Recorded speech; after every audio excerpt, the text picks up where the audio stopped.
Hey guys, it's Frank here from Altcoin Buzz, and today we're discussing what everyone is discussing, what is the hot topic at the moment, Ethereum and DeFi. Are they taking over the world or what?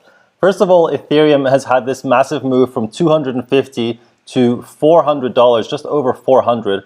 In the last 24 hours, it's one of the few coins which is actually still up. And of course, this is in large part due to the DeFi boom that we've been seeing. So we're going to have a quick look at some of the top DeFi projects according to this CoinGecko decentralized finance coins list. We'll also take a quick look at what Santiment call the DeFi summer, which I find sort of intriguing. Do they think this will just last for the summer? Not too sure about that, but some very interesting statistics over there.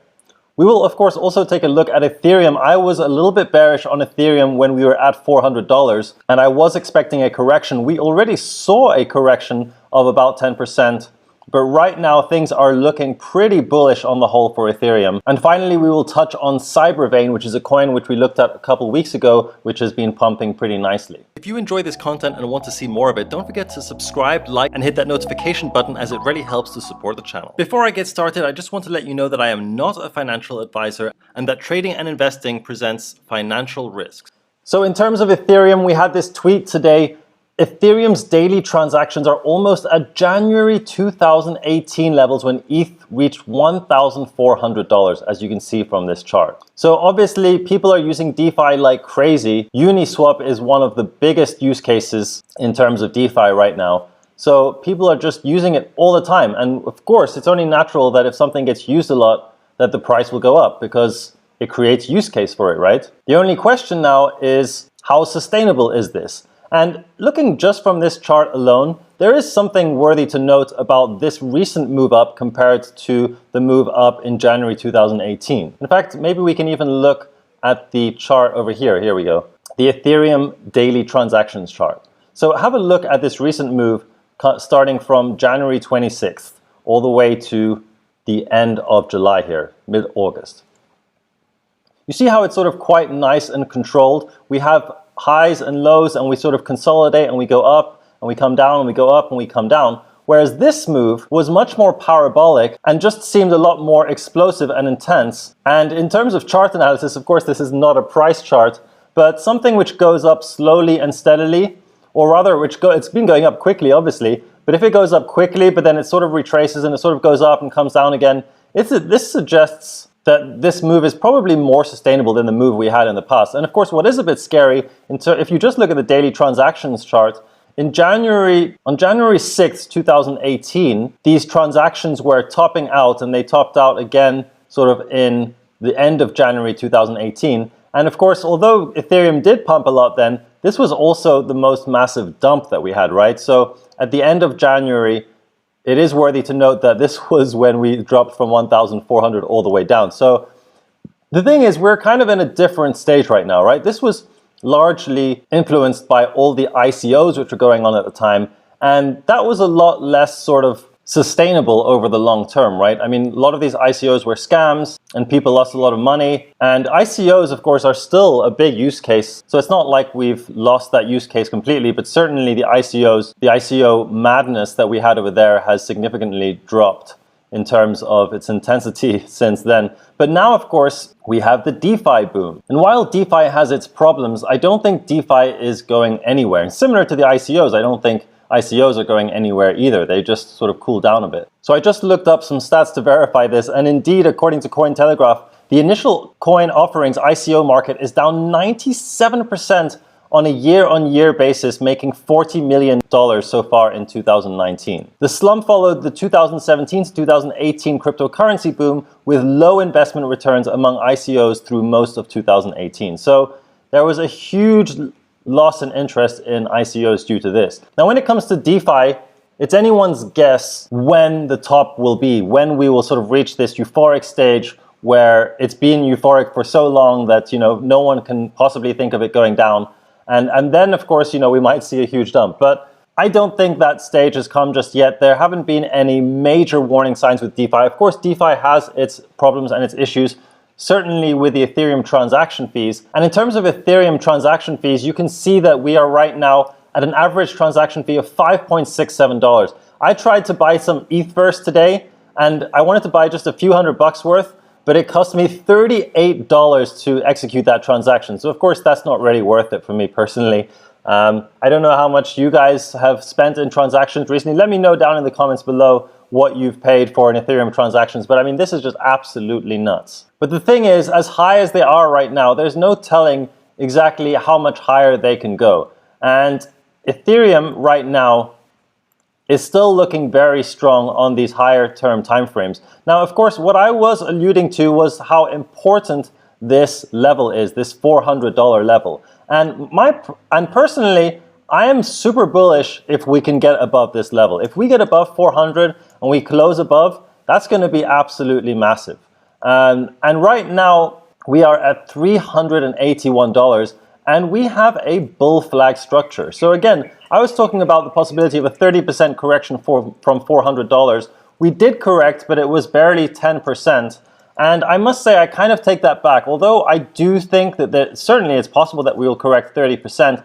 I think that's, if you're waiting for a 30% correction right now, I think you're kind of pushing your luck. I'm personally certainly going to be buying if we have even like a sort of a 20% correction down to the sort of $320 level. I'll be looking at the price action to see if we have any sort of bottoming patterns. But conversely, if we cross the $400 level, it's going to be massive. Not only because we can see in the past that it's been a significant level, but also because on this daily time frame, we're seeing that we have resisted from it several times. Pretty much the whole week, the whole first week of August, we've been consistently resisting from the $400 level. So if we cross this now, it's just going to be absolute mania. I think that, you know, this move could really repeat itself.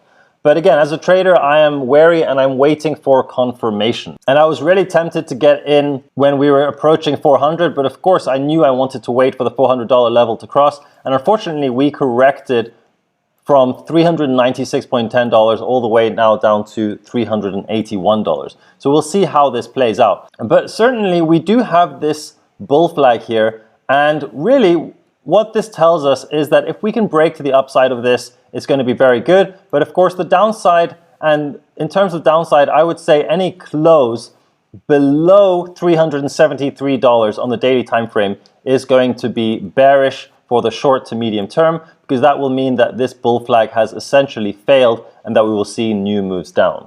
And we have actually had quite a powerful move down. Just in the past 6 hours, we've seen a 4% dump. But of course, in the big scheme of things, this really is not a big move, and we could very well correct here and keep on going up. I certainly hope that we do, because I'm going to be entering a much larger trade on the way up than I would on the way down. God, it's going even further down just as we speak, down now 378. In any case, the next topic, of course, is DeFi, the DeFi Madness. So have a look at this. This is a sentiment watch list. Pretty cool. They have all assets which are up 1.69% of the last 7 days. Centralized exchanges are going down in value, 7.26%. Not surprising given the DeFi boom. ERC20 tokens up 12.5%.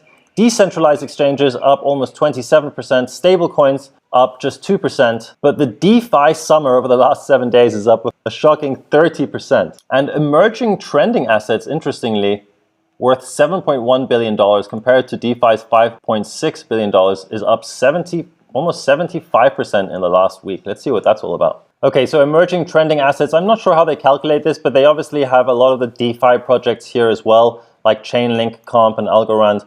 And they only seem to have 7 projects over here. So naturally, if Chainlink is one of them, it only makes sense that this particular basket of coins is going to go up even more than DeFi, because of course DeFi has a much wider range of coins. But let's have a look at the DeFi summer. So here you can see we have 3 pages of 20 rows, so I guess it's about 60 coins. Okay, we went to the 3rd page, it's actually just 41 coins. But nonetheless, this represents the 41 DeFi coins which they are looking at. Let's go back to the 1st page, look at some of the top coins. So MakerDAO here in 1st place with a 730 million market cap. MakerDAO has actually gone a little bit down over the last 24 hours, but look at this. The last 30 days, it's seen a 63% move up. The next coins on this list, Aave, Lend, Compound, Synthetix Network. Let's bring those up on CoinGecko. Compound up 18.6% in the last 30 days. And in terms of price action, it does look like an interesting time to buy, to be honest. for the simple reason that we've had this massive spike in volume over here. We're still far away from the all-time high, which as you can see was $372. We're 46% away from there. And now we've had a solid correction. Honestly, this might be an interesting buy. I'm personally looking more into micro-cap coins. Like I'm looking for those big gains. And of course, we had the video top 5 micro-cap coins to look out for in August 2020. I'm actually editing an article which Deepika is writing about that right now, but you can also check out our YouTube channel for that video. And I have bought most of the coins on that list because the last time we posted a video like that, those coins absolutely exploded. That was back in May. You know, I haven't bought large amounts, just small amounts of each of them. But yeah, I'm really looking for those big gains, and Compound right now has a huge market cap. It's already in 30th place, so I'm not looking to buy too much of these high market cap coins right now. I've got plenty of Bitcoin, and of course I will have plenty of Ethereum if we reach some more interesting price action above the $400 level. Synthetix network token up 96.9% over the last 30 days. That's another top 5 DeFi project. And then Aave also up 95.3% over the last 30 days. So guys, this is really exciting because it shows that there's a lot of people using these tools, these products, these services. And in terms of development, in terms of use cases, in terms of technology, I think this is just the beginning for all of this DeFi space. It is a really solid use case. I very much doubt that it will go down the same route as ICOs did, where there was just this 97% year-on-year drop. But that being said, you know, anything which goes up this fast has to come down at some point. So if you haven't taken any profits yet, it might be an idea to take a little bit of profit, but you know, don't sell everything, because if you really believe in a project and you think that they have potential long-term and that they have solid development, then there's always room for growth. And as we saw with Chainlink, of course, recently, I personally thought like either 10 or maybe the $12 mark would mark the top, but it went all the way up to almost 17, actually it reached just over $17. So I mean, it just goes to show how it's really important to have some of these sort of long-term investments where you have some percentage of your portfolio or some percentage of your position of one coin where you're like, okay, I've sold a little bit more as it goes up, but this last bit I'm just not going to sell at all. And that way you can really take advantage of those, you know, absolutely massive exponential gains. Okay, now let's have a look at CyberVein. Again, we did mention this in a video a couple weeks ago. We were looking at the Bitcoin chart at the time, if you remember, or if you watched the video, and we were talking about how there was this solid support at the 3,000 sat level, how we had all of these long wicks pushing up, and indeed, we have now not only solidified this as a support level, but bounced off to create new highs compared to the previous highs. So let's have a look at CVT USDT, since I know some of you asked to look at the USD chart. So on the USD chart, we can see a very healthy uptrend which is forming here. We had a high over here in May 2020. We had a consolidation area over here. I wouldn't really call this a new low. I would just call this sort of a move up and a consolidation. And here again, we've had a move up and a consolidation, and we've been consolidating for many weeks. So it's very bullish to see that we've had another move up. And the support levels to be watching now are the $0.033 level approximately. Of course, there's a lot of volatility right now, so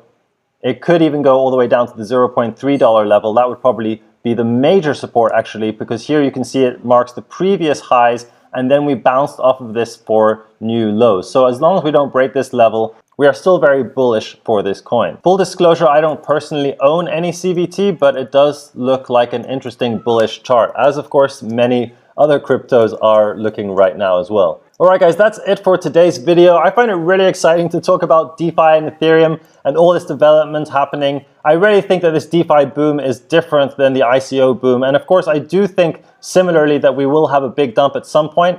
But something tells me that Ethereum still has a lot of room to grow. And even if we do see that sort of scarier 30% correction, which I was alluding to in one of the previous videos, even if we see that, I just don't see any way that Ethereum is going to start crashing in the way it did back in January 2018. I firmly believe that we have a lot more growth ahead of us. And I'm personally very eager to get into some margin positions for Ethereum once we cross the $400 level.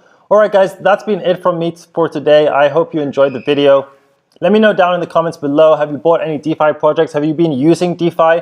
Are you as frustrated as I am about the fees? Are you as excited as I am about all the developments going on? And guys, with that being said, I will see you in the next one.